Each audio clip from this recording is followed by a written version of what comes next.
মানব সৃষ্টির ব্যাপারে কোরআন বলছে হুয়াল্লাযী খালাকাকুম মিন তুরাব, তিনি সেই মহান সত্তা যিনি মানুষের সৃষ্টির শুরু করেছেন। মানুষের সৃষ্টির শুরু করেছেন মাটির উপাদান থেকে। মাটির উপাদান থেকে। এটা হচ্ছে আমি বলছি কোরআন মানুষ সৃষ্টি সম্পর্কে দুটা কথা বলেছে। একটা হচ্ছে মানুষের কেমিক্যাল কনস্টিটিউশন, হযরত আদম আলাইহিস সালামের সৃষ্টি। এরপরে মানুষের বায়োলজিক্যাল কনস্টিটিউশন, যেটা মায়ের পেটে সন্তানের সৃষ্টি। মায়ের পেটে সন্তানের, তো মানুষের সৃষ্টির দুইটা ধাপ, একটা আদম আমাদের বাবা আদম, আর একটা হচ্ছে আমরা পরবর্তী জেনারেশন মায়ের পেটে। আদম আলাইহিস সালাম আমাদের বাবাকে সৃষ্টি করা হয়েছে মাটির পেট থেকে, আমাদেরকে সৃষ্টি করা হয়েছে মায়ের পেট থেকে।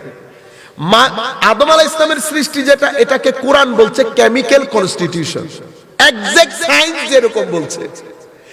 মানুষের পরবর্তী সৃষ্টিকে বলছে বায়োলজিক্যাল কনস্টিটিউশন। ওই সৃষ্টি সম্পর্কে কোরআন কি বলছে? আদম আলাইহিস সালামের সৃষ্টি। আপনারা, আমি, উলামায়ে কেরাম, আমরা যারা এই বিষয়গুলো নিয়ে কথা বলি তাদেরকেও বলবো, আপনারা এই কথাগুলো বলার সময় অনেক সাবধান। আপনারা বিষয়টা ডিপলি জানেন, জানার পরে তারপর বলেন। আপনি এমন ভাবে বললেন না বাসা যেন এটা হাস্যকর হয়ে না যায়। আপনি এমন ভাবে বলবেন না আদম আলাইহিস সালাম আল্লাহর ইচ্ছে করেছে মাটি নিয়ে আমরা যেমন গুদামঘর বানাই, আল্লাহ গুদামঘরের মতো আদম আলাইহিস সালামকে বানাই ফেলছেন। ঘটনা এরকম না। যুগ চলে গেছে, যুগের পর যুগ চলে গেছে। সূর্য বিজ্ঞান যেটা ব্যাখ্যা দিচ্ছে পরবর্তীতে, ছাত্রদেরকে বলছি বেটা, বিজ্ঞান আর ইসলাম ধর্ম দুইটার মধ্যে কোনো বিরোধ নাই। কেন নাই? বিজ্ঞানের বিষয় একটা, ধর্মের বিষয় আরেকটা। ধর্মের বিষয় হচ্ছে পরকাল, বিজ্ঞানের বিষয় ইহকাল। মারামারি হবে না। ধর্মের উদ্দেশ্য আর বিজ্ঞানের উদ্দেশ্য এক না। বিজ্ঞানের উদ্দেশ্য হচ্ছে কোন বিষয়ের পৃথিবীতে যা কিছু দেখা ধরা ছোঁয়া যায় এটার ব্যাখ্যা করা। ধর্মের বিষয়বস্তু হচ্ছে পরকালে মুক্তি লাভ করা। দুইটার দুই বিষয়।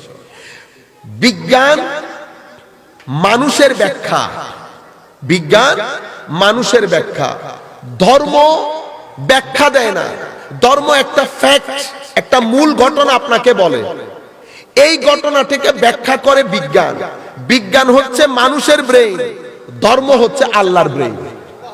দুইটা দুই জিনিস। দুইটা, ট্রেন এবং প্লেন, দুইটার মধ্যে অ্যাক্সিডেন্ট হবে কোনোদিন?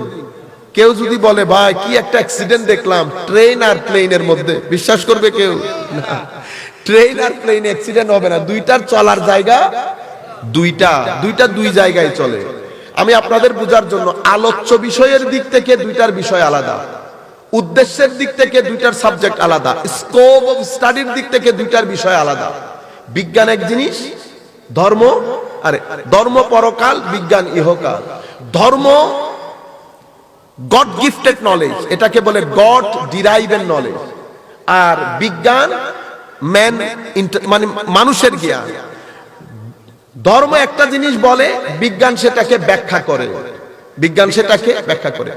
ধর্ম ওই সমস্ত কথা বলে যেগুলা ধরা ছোঁয়া যায় না। বিজ্ঞান ওই সমস্ত কথা বলে না যেটা ধরা ছোঁয়া যায় না। বিজ্ঞান আর ধর্মের মধ্যে কোনো বিরোধ নাই।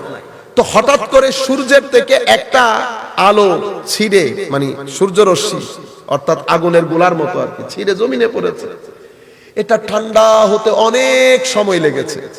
ঠান্ডা হতে হতে হতে হতে এটা একটা টেম্পারেচার কমতে কমতে কমতে কমতে একটা খাস জায়গার মধ্যে এসেছে। সেই খাস জায়গার মধ্যে চারটা জিনিস ডেভেলপ করেছে, নাইট্রোজেন, অক্সিজেন, এরকম চারটা জিনিস। এগুলা দীর্ঘদিন থাকার পরে এখান থেকে 6টা উপাদান অস্তিত্বের মধ্যে এসছে। এই 6টা উপাদান, এটা আবার ঠান্ডা হতে হতে হতে এখানে সমুদ্র হয়েছে, পানি, মাটি। আপনি, এটা বিজ্ঞানের কথা। কোরআন কি করেছে? বিজ্ঞান যে বক্তব্যগুলা দিচ্ছে, কোরআন শুধু ফ্যাক্টটা বলছে। ফ্যাক্ট বলার সময় কোরআন বলছে কি দেখেন, প্রথম কথা হুয়াল্লাযী খালাকাকুম মিন তুরাব, আল্লাহ তোমাদেরকে মাটির মূল উপাদান দিয়ে সৃষ্টি করেছে। মাটি না, মাটির উপাদান। মাটির, করোনার আপনার একটা টিকা নিছি না, টিকা, করোনার টিকা দেখতে পানির মতো, কিন্তু ওই পানির ভিতরে যদি আপনি অ্যানালাইসিস করেন অনেক ধরনের উপাদান জড়িত সেখানে। অ্যান্টিবায়োটিক ট্যাবলেটের মধ্যে লেখা থাকে তো ইনগ্রেডিয়েন্ট, বুঝছেন? ওষুধটা বানানোর সময় উপাদান যেটা ছিল সেই উপাদান দিয়ে আল্লাহ আমাদেরকে বানিয়েছেন। আমাদের সৃষ্টির শুরু বাবা আদমের। 1 নম্বর আয়াত। 2 নম্বর আয়াতে আল্লাহ বলছেন ওয়াল্লাযী খালাকা মিনাল মায়ে বাশারা, আল্লাহ পানি থেকে মানুষ সৃষ্টি করেছেন। পানি থেকে মানুষ সৃষ্টি করেছেন কেন? কারণ আমাদের ওই সৃষ্টির মধ্যে শুধু মাটি না, সেখানে পানির ব্যবহার হয়েছে। আচ্ছা 2। 3 নম্বর আল্লাহ বলছেন কি ওয়াল্লাযী খালাকাকুম মিন তিন, আল্লাহ রাব্বুল আলামিন তোমাদেরকে ভিজা মাটি থেকে সৃষ্টি করেছেন। প্রথমটা বলেছে মাটির উপাদান, দ্বিতীয়টা পানি, তৃতীয়টা ভিজা মাটি, চতুর্থ বলছে ইন্না খালাকনাকুম মিন তিনিন লাযিব, আমি তোমাদেরকে এঁটেল মাটি থেকে সৃষ্টি করেছি। এটাকে বলে স্টিকি মাড, লাসার মতো লাগা যায় এঁটেল। চারটা হয়ে গেছে না? এরপরে 5 নম্বরে বলছে ওয়ালাকাদ খালাকনাল ইনসানা মিন সুলালাতিন মিন তিন, ওয়ালাকাদ খালাকনাল ইনসানা মিন সুলালাতিন মিন তিন। আমি মাটি, তুমি যদি মাটিকে কেমিক্যাল স্টাডি করো, তো মাটির যে উপাদানগুলো আছে মৌলিক উপাদান, সেই জায়গা থেকে আমি তোমাদেরকে সৃষ্টি করেছি। এটা হচ্ছে কেমিক্যাল এক্সট্রাক্ট অফ ক্লে। আপনি যদি সেটাকে ইংরেজিতে ট্রান্সলেট করেন কি হবে? আই হ্যাভ ক্রিয়েটেড ইউ, অথবা we have created you from the extract, কি বলে, from the chemical extract of clay, অর্থাৎ মাটির মূল উপাদান থেকে আমি তোমাদেরকে সৃষ্টি করেছি। নাম্বার 6 খালাকাল ইনসানা মিন সালসালিন কাল ফাখার, আমি তোমাদেরকে সৃষ্টি করেছি কোত্থেকে? মাটির উপাদান কোত্থেকে? তুমি মাটিকে পুরালে মাটি টনটনে হয়ে যায় না, সেই টনটনে শুকনো মাটি থেকে আমি তোমাদেরকে সৃষ্টি করেছি। 7 নাম্বার বলতে বলতে শেষ পর্যন্ত আল্লাহ রাব্বুল আলামিন কোরআনে পাকের মধ্যে ইরশাদ করেন ওয়ালাকাদ খালাকনাল ইনসানা, ওয়ালাকাদ খালাকনাল ইনসানা মিন হামাইম মাসনুন, আমি তোমাদেরকে এমন মাটি থেকে সৃষ্টি করেছি যেটা গন্ধযুক্ত মাটি। 7 ধরনের বলেছে না? এই 7 ধরনের কোরআন তো বলেছে। কোরআন এটা কিভাবে হয়েছে এটা কোরআনের কাজ না, বৈজ্ঞানিক ব্যাখ্যা দেবেন এই 7টা জিনিস মানব সৃষ্টির ক্ষেত্রে কিভাবে হয়েছে। এই 7টা কোরআনের আয়াত রেখে আপনি যদি বিজ্ঞানের ব্যাখ্যা শুনেন, আল্লাহর কুদরতির কদমে পড়ে থাকা ছাড়া আর কোনো উপায় থাকবে না। বিজ্ঞান যখন ব্যাখ্যা দেন, ওই শুষ্ক বললাম না, গোলা নিচে পড়েছে, ঠান্ডা হয়েছে, পানি হয়েছে, সেই পানি, অতঃপর পানির সমুদ্র পাড়ের মধ্যে মাটি, ওই মাটির উপাদান, সেখানে পানি মিক্স হয়েছে, এক সময় গন্ধযুক্ত হয়েছে, সূর্যের তাপ পড়েছে, সেটা আবার শক্ত হয়েছে। অর্থাৎ কোরআনে যে 7টা কথা বলেছে, বিজ্ঞান যখন এটার ব্যাখ্যা দেয়, বিজ্ঞান এটার বাইরে যাইতে পারে না। এবং এই মানুষকে যখন আল্লাহ সৃষ্টি করেছেন, আল্লাহ একটা উদ্দেশ্য নিয়ে সৃষ্টি করেছেন। সেটা কি? আল্লাহর ইবাদত।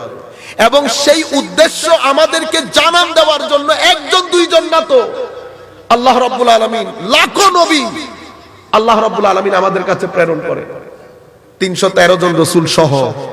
আমাদের উদ্দেশ্যটা আমাদেরকে স্মরণ করিয়ে দেওয়ার জন্য, এদের ধারাবাহিকতায় ওই উদ্দেশ্য জানান দেওয়ার জন্য আমার নবী কোরআনে পাক নিয়ে এসেছেন।